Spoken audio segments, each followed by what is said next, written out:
Hi, this is Mr. Helms, and in this podcast I will be providing you with the instructions for the Protein Denaturing Lab.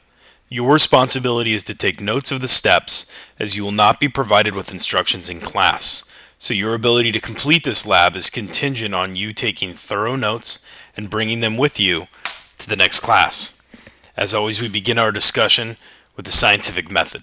In the previous class, you should have asked questions and done your background research. You should be coming into this class with a constructed hypothesis. In this class, you will be testing your hypothesis and analyzing your data with the experiment that you do. And then you will be reporting your results by uploading your data to your Weebly webpage.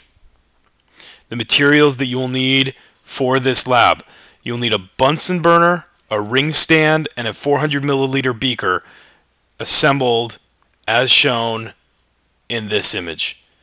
6 test tubes, 6 raw eggs, salt, sodium bicarbonate, silver nitrate, rubbing alcohol, lemon juice, and a glass stirring rod.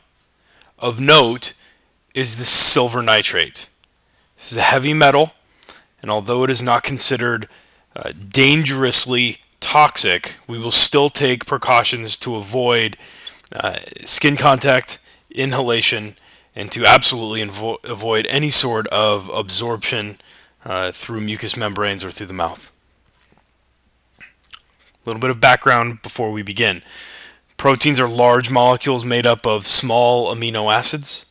Proteins are held in a natural shape due to the interaction of side groups on those amino acids from one part of the molecule to another area of the molecule.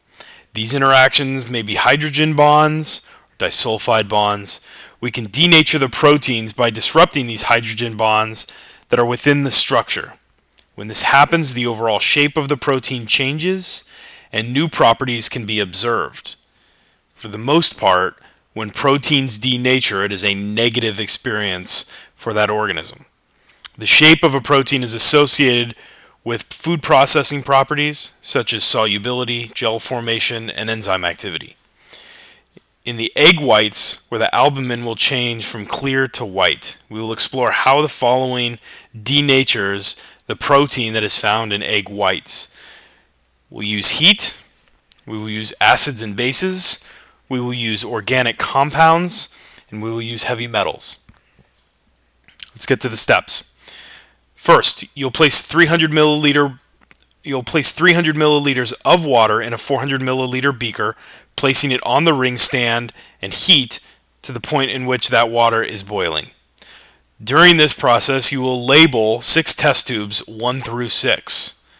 You will separate 3 of the eggs, placing the egg whites in a test tube until it is half filled. You will discard the egg yolk in the green compost bin.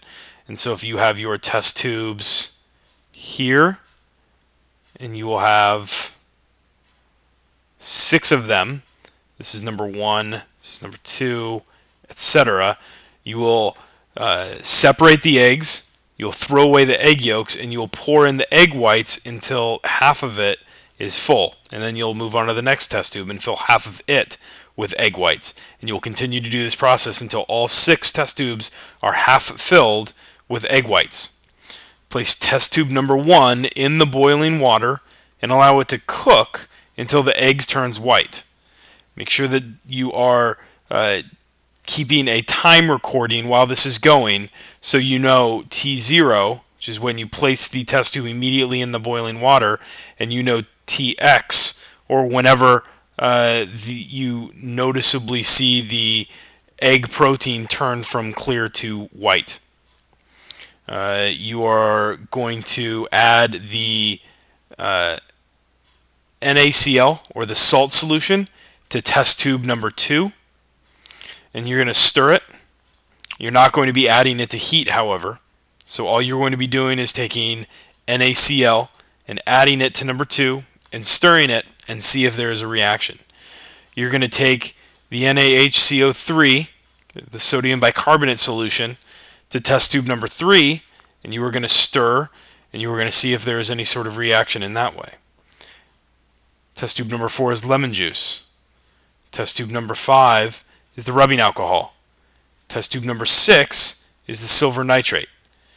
Test tube number 1 is the only one that is applied to heat. Test tubes number 2 through 6 are no heat.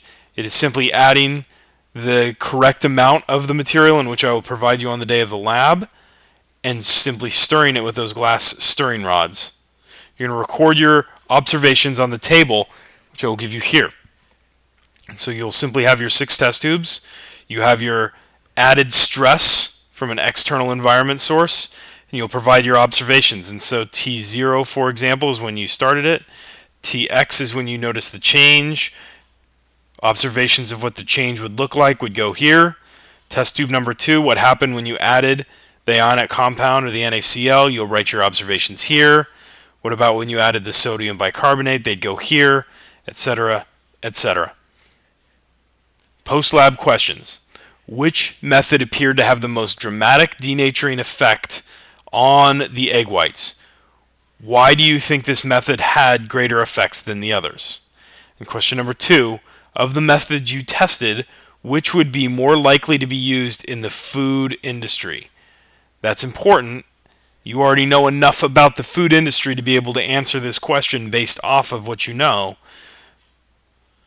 In your lab write-up, consolidate all of the information gathered during this lab process into a 5-paragraph essay, with each paragraph corresponding to an element of the scientific method. Each paragraph should be no less than 50 words. Upload this essay to your Weebly site. Include in it the answers to the post-lab questions listed above. If you have any questions or comments about this lab, make sure you seek me out ahead of time, either via email, via text, or at school before the lab begins. We need to begin this lab as soon as class starts, so make sure you have your questions answered ahead of time. I hope to hear from you soon, and if I don't, I'll see you soon.